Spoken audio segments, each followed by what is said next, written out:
What's up, y'all? You're watching Union Minded. I'm your host, Eric, and today we're going to talk about that gold from the job site, copper. But before we jump into that, hit the like button, hit the subscribe button, ring the notification bell, drop a comment, share the video so we spread the word. I was scrolling through Facebook and I saw a post from a couple days ago, and I got to thank brother Perry Speranza for posting it. There was a poem that was written by a local 3 brother. I don't know the brother's name, otherwise I'd give him credit. But he penned a poem, and it's called The Grinch Who Stole Copper. And it made me think about that beautiful metal that apprentices should always get, since they get paid the least, so that they can recycle it and get some nice little bonuses. But let me kick this poem to you because I thought it was so funny and pretty awesome. So without further ado, The Grinch Who Stole Copper. 'Twas the night before Christmas when all through the job lay the tonnage of copper that Tony would rob. The helpers had hidden their copper with care because of the knowledge that Tony don't share. The money that Tony must hide from the feds puts his wife and his children in solid brass beds. As I'm into mischief and don't take no crap, I hold the highest contempt for an elf who steals scrap. When out in the street I heard such a clatter, I ran to the window to see what's the matter. The stories I heard 2 decades ago were of men who gave helpers all of the mongo.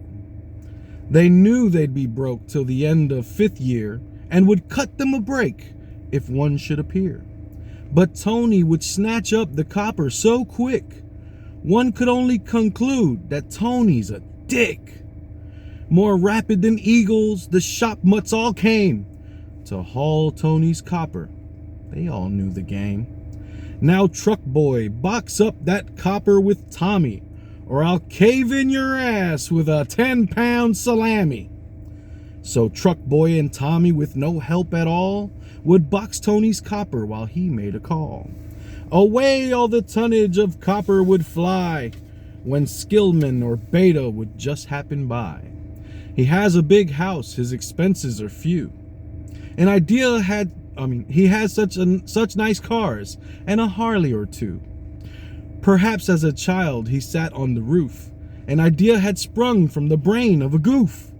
As he stood to his feet, his eyes had soon found copper gutters and leaders and flashing abound.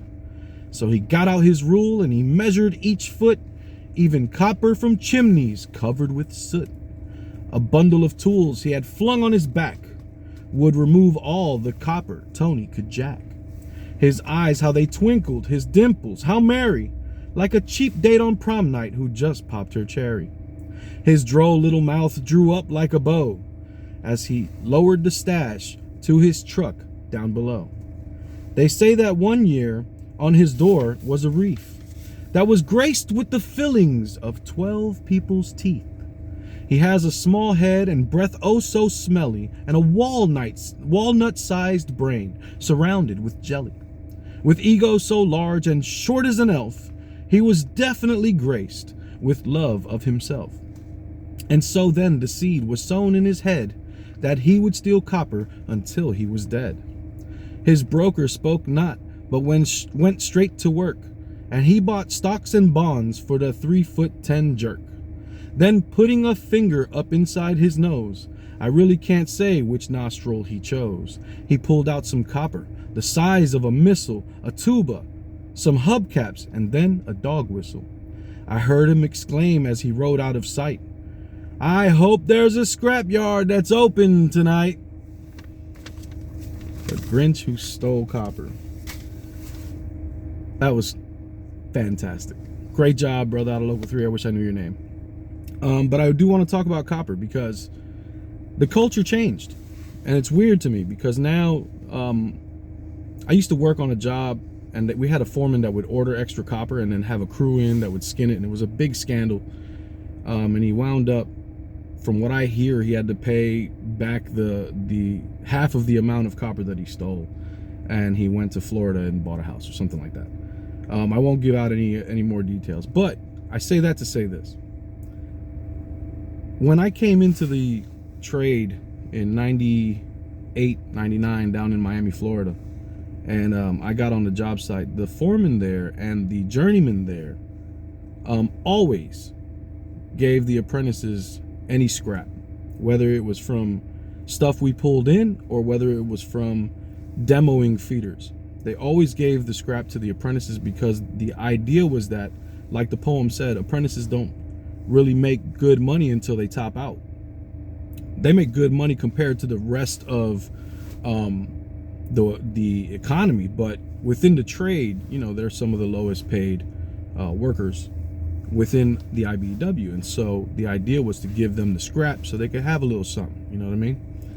And I don't know when the shift happened, but I guess foremen were getting greedy, and they started to see how much value was in demoed out wire and scrap, and they started to want it for themselves. And then companies got smart about it, and then so they started requiring that the scrap came back to the shop, and so that goes to the executives.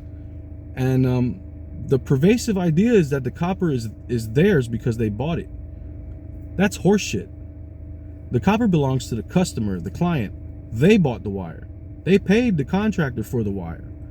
So the contractor wants to steal from the customer instead of allowing the guys to keep the trash that the customer would throw out because they don't know how valuable it is. And I think it's crazy that we allowed this shift as workers. Remember, you're on the job. If you're running the crew, you're running the crew. The people at the shop are not on the job. They're not coming there physically to grab anything. So it's really unfortunate that we chose to get greedy for ourselves and to stop being charitable to the apprentices and the lower paid workers on a job site. There's a lot of value in scrap copper, and it's why people cut it up and get it in their lunch boxes. And I think that's unfortunate. We should be allowed to take the scrap, especially if the customer isn't worried about getting the scrap. For a contractor to have already been paid for wire and then to recycle the scrap and get paid again for that wire, I think is uncool and unfair. Anyway, that poem brought this idea to my head, and I wanted to discuss it with you guys. If you're out there in a supervisory capacity, if you're out there as a journeyman, give the apprentices the scrap. Stop being a shop rocket douchebag and look out for the pups. They're going to be the ones that are paying your retirement eventually. You got to look out for the pups. You got to teach them well. Stop being this person that you have become, that is obsessed with his own ego and his own power and his own wealth, and can give two shits about the folks around him. Stop being that person. If you're gonna be that person, you really should start your own company, because you don't share the ideals of what it is to be in a brotherhood, in a collective where we all look out for each other.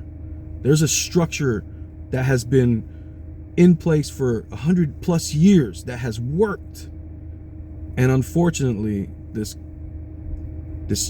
change in culture is killing us, and we got to reverse it. Anyway, that's my ramblings, man. Y'all remember, the fight is not left and right, it is up and down. It's going to take solidarity to win always. Each one teach one, get out there and reach one. And don't forget, there can be no union without you and I front and center. Peace.